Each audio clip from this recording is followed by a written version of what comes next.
가정의 가치를 소중하게 기념하는 5월에 오늘은 어버이 주일로 함께 예배드립니다. 여러분, 이런 절기의 예배를 드리게 되면 우리가 주제 설교를 보통 하게 되는데, 오늘 신명기 5장 16절의 말씀, 여러분 이 말씀을 딱 함께 읽을 때 오늘 본문은 부모를 공경하라고 하는 어떤 도덕적인 메시지, 그런 어떤 교과서 같은 메시지를 예화를 좀 적절하게 더해서 본문의 내용보다는 어떤 그런 주제를 전하겠구나라고 하는 생각이 벌써 우리의 마음속에 들어옵니다. 그렇죠? 그런데 이 본문의 말씀을 통해서 우리가 복음적인 설교, 그리스도 중심의 설교를 한다는 것, 그것을 우리는 자칫 오해할 때 복음 설교는, 본문에 충실한 그리스도 중심의 설교는 이 복음의 은혜를 강조하기 때문에, 은혜를 강조하는 이 복음 메시지는 마치 윤리를 강조하는 것은 더 무게감이 덜한 것처럼 생각되는 경향성이 우리의 마음속에 있습니다. 우리가 가지고 있는 전제입니다. 은혜를 강조하기 때문에 이 메시지가 기독교 윤리를 강조하는 부분에서는 조금 분리가 된다, 이렇게 생각하기가 쉽습니다. 여러분, 그런데 본문에 충실한 그리스도 중심의 설교, 복음의 메시지를 온전히 전하는 은혜의 메시지는 반드시 그 복음의 메시지가 기독교 윤리로 연결되는 것, 그 복음이 그 복음을 합당하게 열매 맺는 그 실천적인 그 적용으로 이어지는 기독교 윤리로 적용되어야 하는 것, 그것이 바로 복음 메시지의 중요한, 우리가 놓치면 안 돼야 할 부분인 것입니다.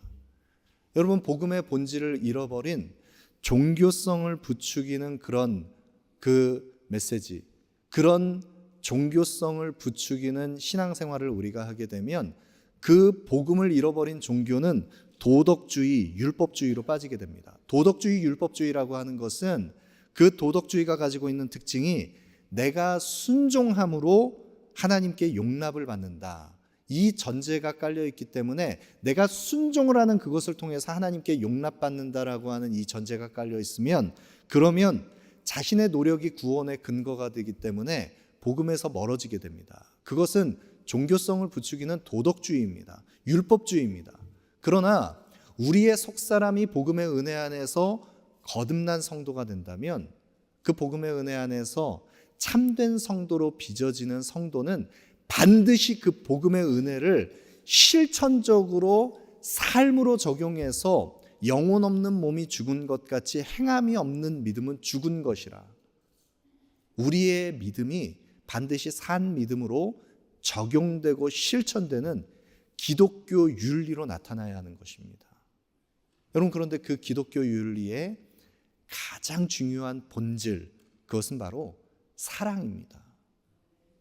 그 기독교 윤리가 열매 맺어야 하는 사랑의 본질을 우리가 추구할 때, 그 사랑은 반드시 하나님 사랑과 이웃 사랑으로 열매를 맺게 되는데, 그 하나님 사랑과 이웃 사랑을 우리에게 확증시켜 주시는 그 말씀이 바로 오늘 본문 신명기 5장의 이 10계명의 말씀 가운데 우리에게 주어진 것입니다.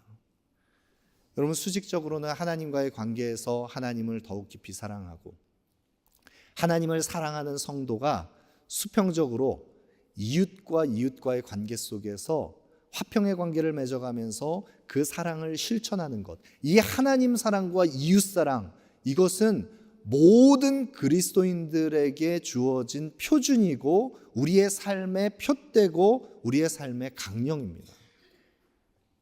여러분, 오늘 본문의 이 10계명의 말씀, 먼저 이 10계명의 말씀 가운데 우리가 오늘 이 5계명의 말씀, 부모 공경에 대한 말씀을 우리가 함께 살펴보는데, 이 부모 공경의 이 계명은 1계명부터 4계명까지 하나님을 사랑하는 하나님 사랑에 대한 이 계명의 말씀과 5계명부터 10계명까지의 이웃 사랑에 대한 이 계명의 말씀을 연결해 주는, 다리를 놓는 그 교두보와 같은 중요한 역할을 하는 것이 바로 이 10계명의 5계명의 말씀입니다. 여러분, 그런데 이 10계명의 말씀들을 우리가 살펴보기에 앞서서 이 5계명을 우리가 더 구체적으로 묵상하기에 앞서서 이 신명기 5장의 10계명의 말씀은 누구에게 주어졌는가 우리가 같이 생각해 볼 필요가 있습니다.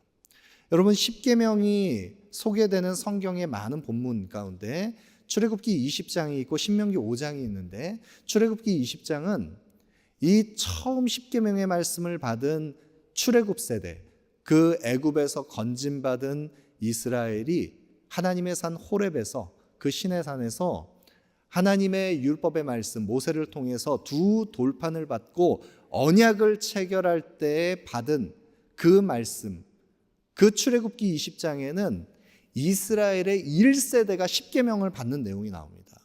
그런데 오늘 신명기 5장의 이 10계명의 말씀을 받는 이 대상은 다릅니다.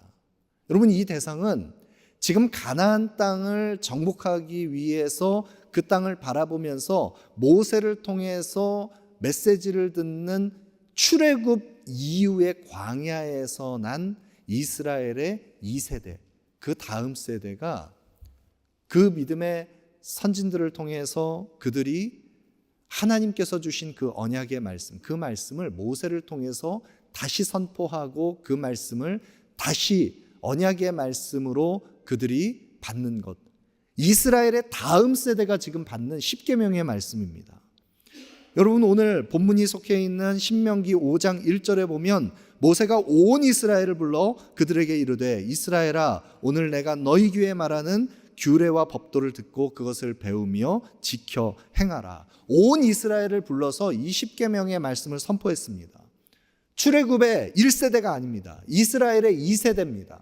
광야에서 나서 앞선 이스라엘의 출애굽 1세대들은 불순종함으로 광야에서 다 죽었습니다.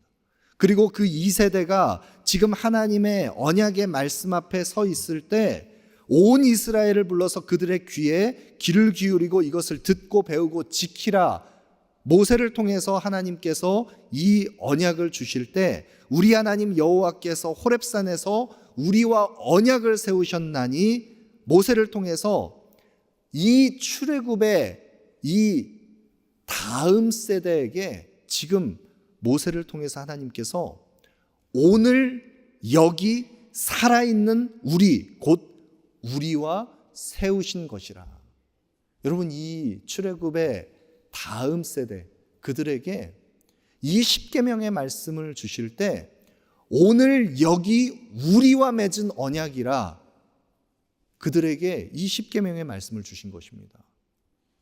여러분, 호렙산에서 주신 그 두 돌판에 새겨진 그 언약이 지금 이스라엘의 다음 세대들에게 오늘 여기 우리와 맺은 언약이라고 말씀할 수 있는 그 이유가 무엇입니까? 어떻게 그 출애굽 세대에게 주신 그 언약의 말씀이 광야에서 난 다음 세대에게까지도 오늘 여기 우리에게 주신 언약이라는 것을 확증할 수 있는 것입니까? 왜입니까?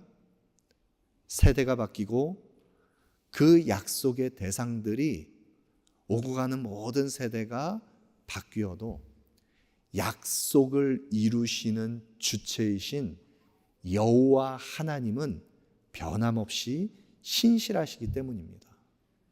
그 신실하신 여호와 하나님께서 오늘 여기 살아있는 우리와 맺은 언약이라고 말씀하실 때 약속의 주체가 되시는 하나님께서 자신을 어떻게 묘사하셨냐면, 나는 너를 애굽 땅 종되었던 집에서 인도하여 낸 내 하나님 여호와라. 여러분, 이 다음 세대가 애굽에서 종살이를 하였던 세대입니까? 그렇지 않을 것입니다. 이들은 애굽에서 건짐받은 그 애굽에서 종살이하던 그 부모 세대 다음 세대입니다. 그럼에도 불구하고 하나님께서 오늘 여기 우리와 맺은 이 언약이라고 확증해 주실 때 약속의 주체인 하나님 자신을 애굽에서 종살이하였던 종되었던 너희를 그 종에서 인도하여 낸 나 여호와 하나님이라, 너희를 구원한 여호와라 말씀하시는 것입니다. 여러분, 이 10계명의 언약이 40년 전 출애굽 그 1세대를 통해서 하나님의 그 구원이 성취되고 그렇게 하나님께서 이 약속의 말씀을 주셨을 때 이 구원의 하나님은 오늘 여기 우리와 이 광야 세대에게도 동일하게 그들을 구원하시는 하나님이십니다. 구원의 주님은 너희를 구원한 나 여호와라 말씀하시는 신실하신 주님께서는 그들을 어둠 속에서 빛으로 사망의 권세 아래 갇혀있던 그들을 생명의 빛 가운데로 진리로 인도하시는 구원자 되시는 하나님이십니다. 죄와 사망에서 너를 구원한 나 여호와 하나님, 너희의 하나님은 너를 구원한 나 여호와라. 약속의 주체인 하나님은 변함없이 신실하신 하나님이십니다. 여러분, 그 변함없는 신실하신 하나님께서 오늘 여기 우리와 맺은 그 언약, 그 십계명의 언약은 오늘 여기 우리에게도 동일하게 유효한 언약입니다. 이 십계명의 언약은 이스라엘의 과거 오랜 그 출애굽 세대에게만 적용되는 언약이 아니라 오늘 여기 우리에게도 적용되는 우리와 맺은 언약이라는 것입니다. 여러분, 이 십계명의 언약은 죄에서 종되었던 자들, 그들이 하나님의 구원, 그 은혜의 그 통치 안에서 새로운 종에서 자유케 된 하나님의 자녀가 된 언약 백성들에게 동일하게 주어진 약속의 법입니다. 그 소중한 계명의 말씀을 지킬 수 있는 사람들은, 이 십계명의 언약을 지켜야 하는 사람들은 약속의 자녀로 부름받은 성도만이 이 십계명의 말씀을 지킬 수 있는 것입니다. 우리의 마음에 새 언약으로 새겨진 그리스도의 복음의 은혜 안에서 이제는 우리의 마음속에, 두 돌판이 아닌 우리의 마음속에 새 언약이 새겨져서 하나님 나라의 영원한 기준이 되는 이 율법의 말씀이 우리가 지켜 행해야 할 말씀이 된 것입니다. 여러분, 그런데 우리는 이 십계명의 말씀을 이스라엘의 광야 세대, 그 다음 세대가 약속의 땅에 들어갔을 때 그들이 순종함으로 이 말씀을 다 지켜 행하지 않았다는 것을 우리는 잘 알고 있습니다. 그들은 하나님을 버렸습니다. 불순종했습니다. 우상 숭배했습니다. 그리고 그 땅에서 얻는 소산을 낙으로 누리면서 하나님이 주신 모든 것을 그들은 망각하고 하나님 없는, 하나님을 잃어버린 세대가 됐습니다. 여러분, 그러면 왜 이 이스라엘의 출애굽 1세대의 그 신앙이 이스라엘의 광야 세대, 그 다음 세대까지 왜 이 하나님의 은혜의 법이 그들의 마음속에 새겨져서 전수되지 못한 것입니까? 왜 신앙이 그들에게 전수되지 못했습니까? 여러분, 제가 사역을 섬기면서 우리 많은 성도님들과 함께 교제를 나눌 때 우리 성도님들께서 가지고 있는 정말 많은 마음의 짐들, 그리고 기도 제목 가운데 하나가 바로 우리 부모님들의 신앙이 자녀에게까지 전수되지 않는, 그 믿음이 전수되지 않는 그 문제, 그래서 신앙의 유산이 아름답게 되물림되지 않는 그 문제를 너무나 많이 고통스럽게 호소하고 기도 제목을 내놓는 것 보게 됩니다. 여러분, 우리 성도님들께서 이 단절된 자녀 세대의 신앙의 문제, 그 부분을 가지고 얼마나 많이 고민하고 있는지, 이것이 바로 우리 모든 부모된 자들의 숙제라는 것 우리는 잘 알고 있습니다. 여러분, 우리가 아무리 부모 세대가 신앙으로 정말 몸부림치면서 애를 써도 자녀 세대에게까지 이 신앙이 전수되는 것이 얼마나 어려운지 우리는 너무나 잘 알고 있는데, 참된 믿음이라고 하는 것은 우리가 강요하고 어떤 강제한다고 해서 그것이 그 마음속에 새겨질 수 있는 것이 아니기 때문에 예수 그리스도를 인격적으로 영접하는 그 은혜는 하나님께서 그 은혜를 더해 주셔야만 가능한 것이기 때문에 우리가 기도하게 되지만, 그런데 많은 경우에 있어서 자녀 세대의 신앙이 전수되는 이 부분을 많은 부분에서 부모가 그 자녀의 신앙을 전수하고 신앙을 유산으로 남기는 데 있어서 마음의 걸림이 되고 장애가 되는 경우들도 있다는 것, 우리는 종종 확인하게 됩니다. 여러분, 자녀들에게 왜 이 신앙이 전수되지 않는 것입니까? 많은 부분에 있어서 부모가 가르치는 그 가정에서 또 교회 안에서 부모가 가르치는 그 신앙을 전수하고 싶은 메시지와 그 부모의 삶을 통해서 전수되는 또 다른 메시지가 이중 메시지로 자녀들에게 전달되기 때문에 그 괴리감을 바라보면서 자녀들은 믿음 안에 견고하게 서지 못합니다. 여러분, 우리가 자녀들에게 전하는 것과 우리가 삶으로 가르치는 것이 전혀 다르게 나타난다는 것입니다. 제가 한 번은 한 신문 기사의 칼럼 내용을 보면서 그 신문 칼럼의 그 편집장이 그 글을 쓴 그 기자가 쓴 그 내용 가운데 한국 사회의 이 부모의 이중적인 기준, 그 부분에 대한 이야기를 쓴 내용, 굉장히 참 인상 깊게 읽은 적이 있습니다. 이 신문 기자가, 이 편집장이 한 대학 총장과 인터뷰를 했습니다. 인터뷰를 했는데 그 대학은 한국 사회에 굉장히 명문 대학이라고 여겨지는 그 사립대학에, 그런데 알게 모르게 그 대학에 굉장히 많은 신입생들을 특수 목적고 학생들, 그렇게 정말 좋은 배경을 가지고 있는 그 학생들을 많이 그렇게 선발을 해서 그걸 뽑아서 그 학교의 신입생으로 정말 많은 학생들을 둔 그 학교에 총장에게 물었다는 것입니다. 총장님께서는 왜 이렇게 특수 목적고, 외고, 과학고 이런 특수 목적고 학생들의 주로 그 학생들을 선발을 해서 이 학교에 신입생으로 드리는 것입니까? 그러자 그 총장님이 그렇게 대답을 했다는 것입니다.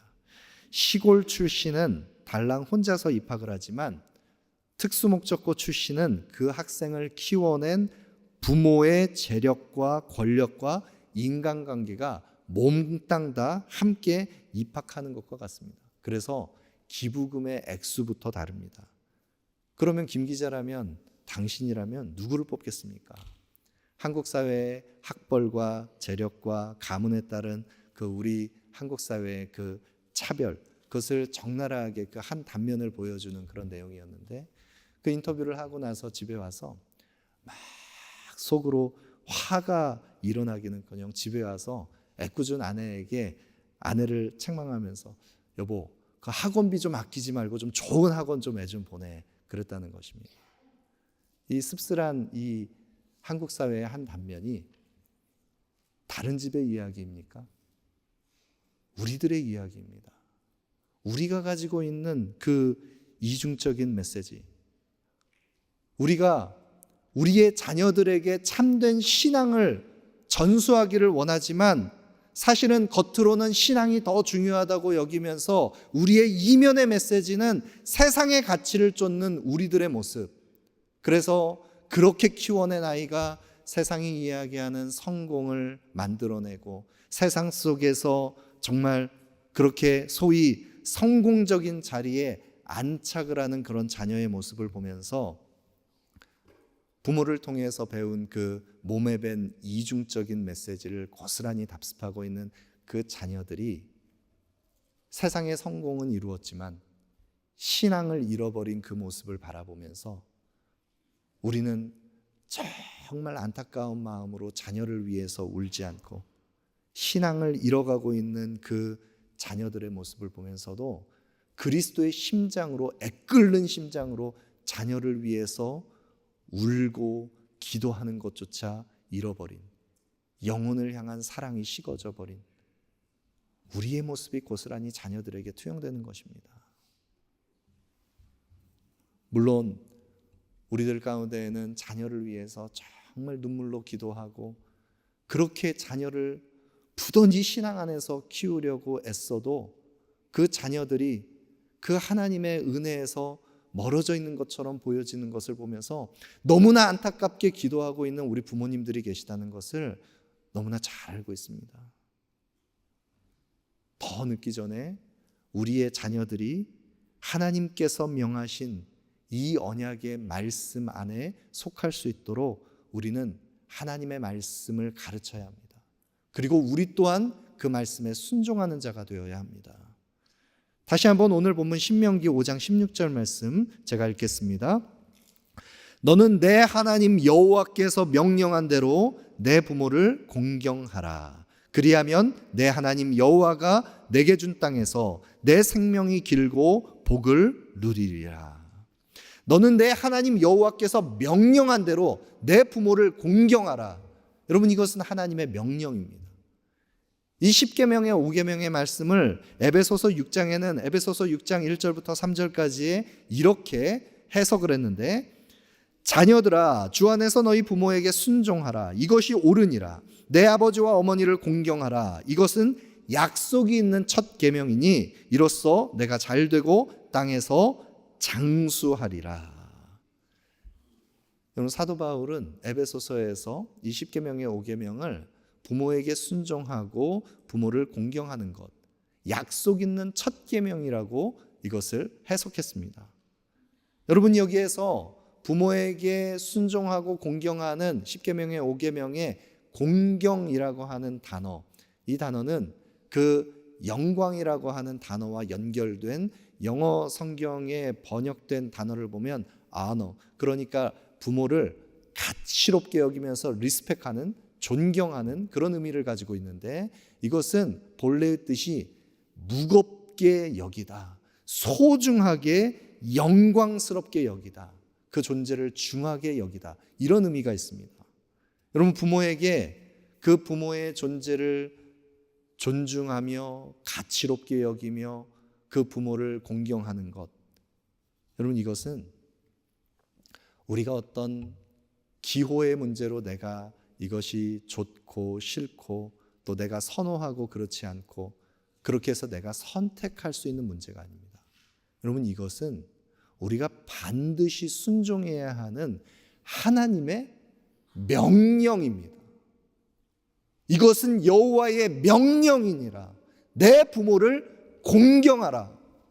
여러분, 세상의 윤리에서도, 세상의 윤리 기준에 보면 칸트의 윤리 철학을 보면 정언명령이라는 것이 있습니다. 이 정언명령이라고 하는 것은 반드시 조건 없이 무조건 따라야 하는 명령에 해당하는 것인데, 그 행위의 어떤 그 조건, 결과에 관계없이, 나에게 돌아올 이익에 관계없이 반드시 수행해야 하는 명령, 그것이 바로 정언명령입니다.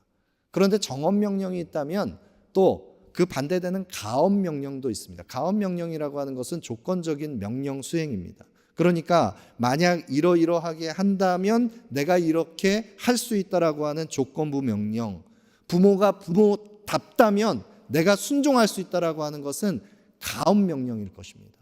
여러분, 그러면 부모 공경은 세상의 통념과 윤리 기준에서 볼 때 정언명령에 해당되는 것이겠습니까? 가언명령에 해당되는 것이겠습니까?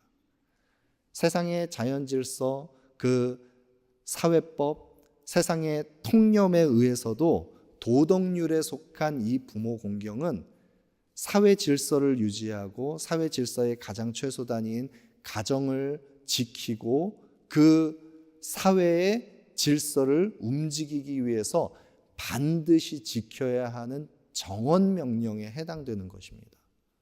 여러분, 그러면 우리가 부모님을 공경하는 것이 사회 통념과 자연 질서에도 부합하는 것이기 때문에, 정언명령이기 때문에, 이 도덕이기 때문에 우리가 순종해야 하는 것입니까? 도덕법보다 더 소중한, 가장 존귀한, 우리의 인생의 가장 중요한, 우리의 최고한 법인, 우리의 인생의 본질을 가르쳐주는 하나님의 명령, 하나님의 법이기 때문에 우리는 부모에게 공경하는 것입니다. 여러분, 그런데 부모를 공경하는 이 약속 있는 첫 계명, 이 계명을 오늘날 많은 경우에 있어서 불순종합니다. 왜냐하면 이 세대가 권위를 인정하지 않는 그런 세대이기 때문입니다. 여러분, 오늘날 우리가 살아가고 있는 이 세상을 한번 보십시오. 권위가 다 무너져 있습니다. 이 세대는 권위를 인정하지 않습니다. 권위적인 것과 권위를 바르게 사용하는 사랑의 질서 속에 속하는 것, 그 권위를 바르게 사용하는 것의 가치를 혼돈해서는 안 되는데 많은 사람들이 오늘날 권위를 타파하는 것, 이것이 인본주의적인 관점이 우리에게 유입돼서 그것이 마치 선인 것처럼 생각하는 그런 세대를 우리가 살아갑니다. 그래서 질서가 다 무너져 있고 권위가 다 깨져 있는 그런 시대를 우리가 살아가고 있는 것입니다. 여러분, 그러나 권위라고 하는 것은 공동체를 보호하고 지키기 위해서 공동체에 주어진 그 힘을, 바른 권위를 가지고 사랑의 질서 속에 세워갈 때 하나님께서는 세상을 보존하시고 지키도록 하시는 하나님의 사랑의 질서가 권위를 통해서 일어나도록 그렇게 하나님께서 섭리하셨습니다. 여러분, 그 권위의 질서 안에서 유대인들은 레위기 19장 32절에 보시면 너는 샘머리 앞에서 일어서고 노인의 얼굴을 공경하며 내 하나님을 경외하라. 나는 여호와이니라. 샘머리 앞에서 일어서고 노인을 공경하라. 성경은 말씀하고 있습니다. 여러분, 샘머리 앞에서 일어서고 노인을 공경하는 것은 부모를 포함한 유대 사회의 모든 연장자들, 우더른을 이야기하는 것인데, 유대 사회의 지도자에 해당하는 그 어른들을 공경하고 섬기는 것, 이것을 성경은 무엇과 연결했습니까? 그렇게 하여 하나님을 경외하라. 그 권위의 질서 안에서 하나님을 경외하는 그 사랑의 질서 속에 들어가는 것입니다. 성경은 그 이후에 다시 한번 확증합니다. 나는 여호와이니라. 여러분, 이 말씀이 누구로부터 주어진 것이냐? 여호와 하나님께로부터 주어진 말씀이라는 것입니다. 여러분, 잠언 23장에도 너를 낳은 아비에게 청종하고 내 늙은 어미를 경히 여기지 말라. 내 부모를 즐겁게 하며 너를 낳은 어미를 기쁘게 하라. 여러분, 이 부모를 공경하고 기쁘게 하고 부모를 사랑으로 섬기는 것, 여러분, 이것이 왜 우리에게 중요합니까?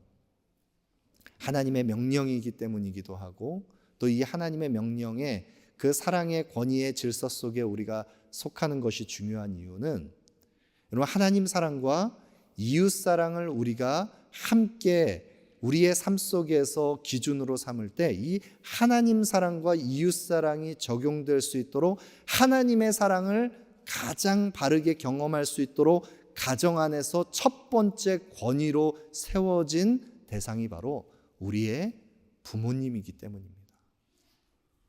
여러분, 부모님 안에서 그 사랑의 권위의 질서 안에서 바른 권위를 경험하지 못한 사람은 그 사랑의 권위 안에서 하나님의 권위를 인정하고 하나님을 사랑하는 자로 온전히 그 마음이 아름답게 순종하는 토양으로 기경되지 못합니다.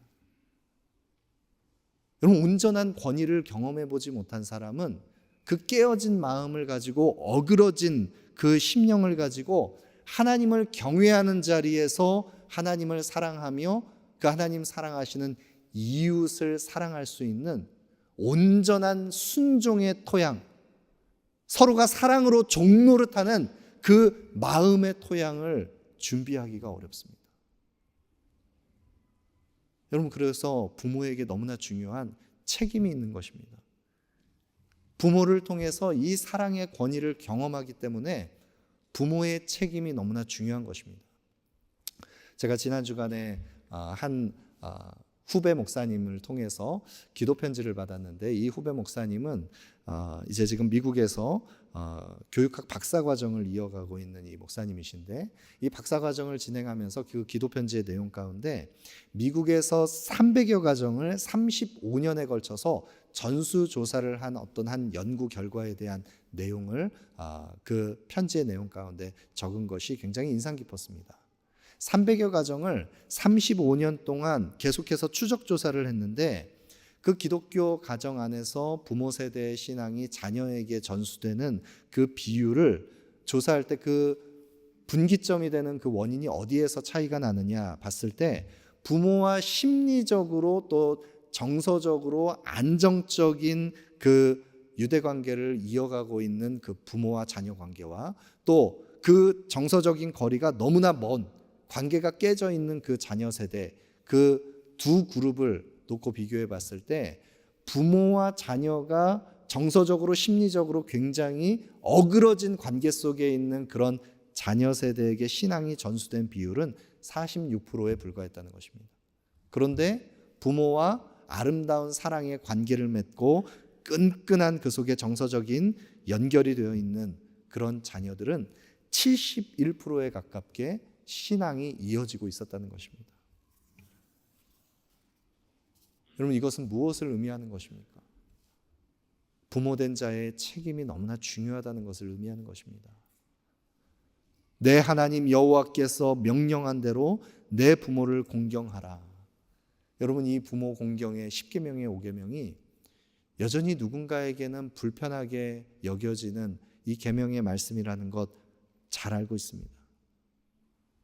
나에게서도 이것은 불편하게 느껴질 뿐만 아니라 내 자녀들이 이 말씀에 순종하고 있는지를 생각해 볼 때 내 자녀들이 너무나 늦은 것 아닌가, 그런 뒤늦은 후회를 하고 계시는 분들도 우리 가운데 분명히 계실 것입니다. 그러나 부모된 우리들이 자녀에게 반드시 가르쳐야 할 이 10계명의 5계명, 하나님의 생명의 대리자가 되어서 하나님 공급해 주신 그 생명을 자녀에게 이어주고 하나님의 그 사랑의 그림자가 되어서 하나님의 원형 되시는 사랑을 공급해 주어야 할 사랑의 대리자인 부모들이 반드시 그 자신도 순종하고 자녀에게 가르쳐야 할 계명, 그것은 바로 내 부모를 공경하라 10계명의 5계명입니다. 여러분, 그러할 때 이 약속 있는 첫 계명을 통해서 어떤 약속이 우리에게 보증되어 있습니까? 내 생명이 길고 복을 누리리라.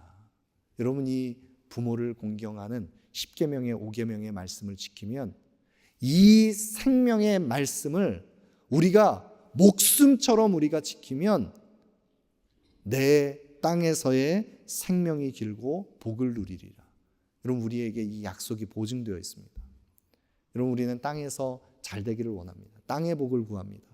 그래서 땅에서 우리가 복 있는 삶을 살기 위해서 세상의 복을 구하면서 땅의 복을 구하면서 땅에서 우리가 어떻게 하면 많은 세상의 가치, 이윤을 남길 것인가, 누군가는 주식에 투자하기도 하고 복리를 계산하면서 이 이윤이 어떻게 나에게 정말 배가가 되는 복으로 주어질까, 세상의 복을 연구하는 우리들이, 여러분, 그렇게 투자해서도 원금도 다 우리가 다 손에 움켜쥐지 못하는 그 세상의 그런 어떤 불확실한 투자가 아니라, 여러분, 이보다 확실한 투자가 어디 있습니까?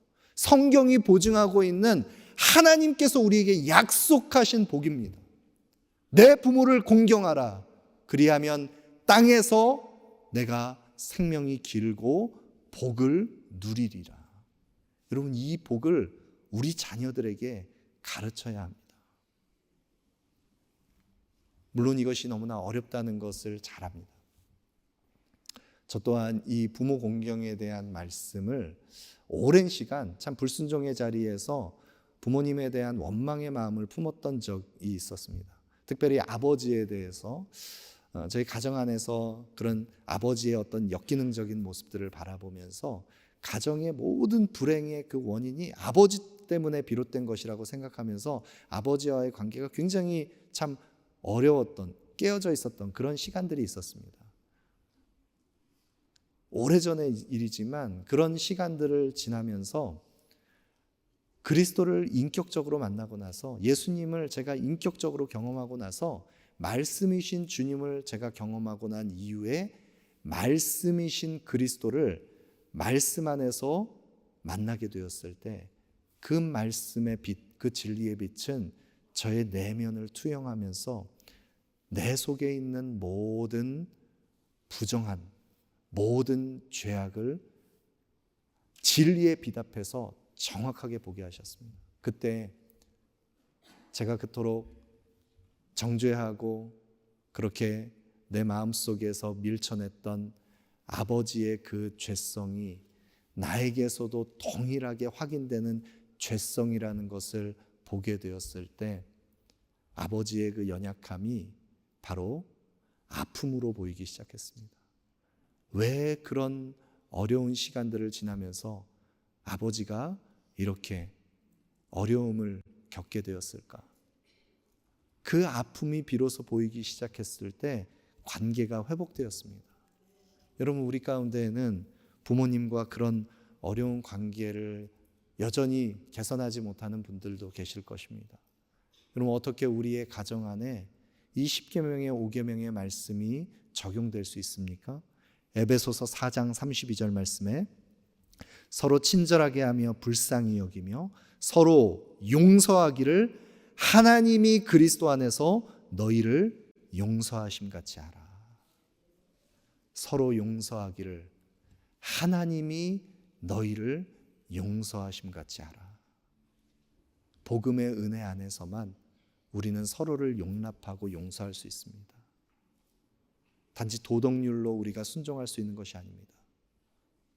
십자가의 복음의 은혜가 우리에게 경험될 때 나에게 긍휼을 베푸신 하나님의 그 긍휼의 사랑으로 서로 긍휼히 여기며 서로 용서하고 용납할 수 있는 사랑의 관계의 회복이 일어날 수 있는 것입니다.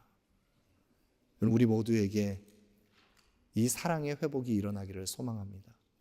복음의 은혜 안에서 우리의 부모님을 긍휼히 여기며 용납하고 사랑하는 은혜, 우리의 자녀들을 긍휼히 여기고 용납하고 사랑하는 은혜의 회복이 일어나기를 소망합니다.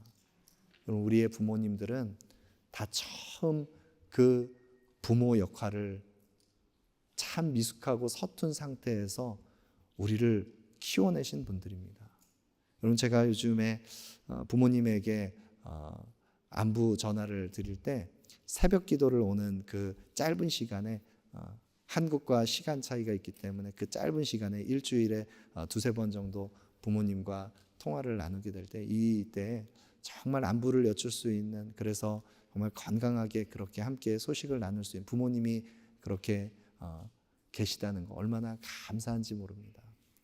우리 사랑하는 우리 한길의 모든 성도들이 이 복음의 은혜 안에서 정말 부모님을 공경하는 그 사랑의 권위 안에 회복된 질서 속에 서로를 섬기는 은혜 있기를 원합니다.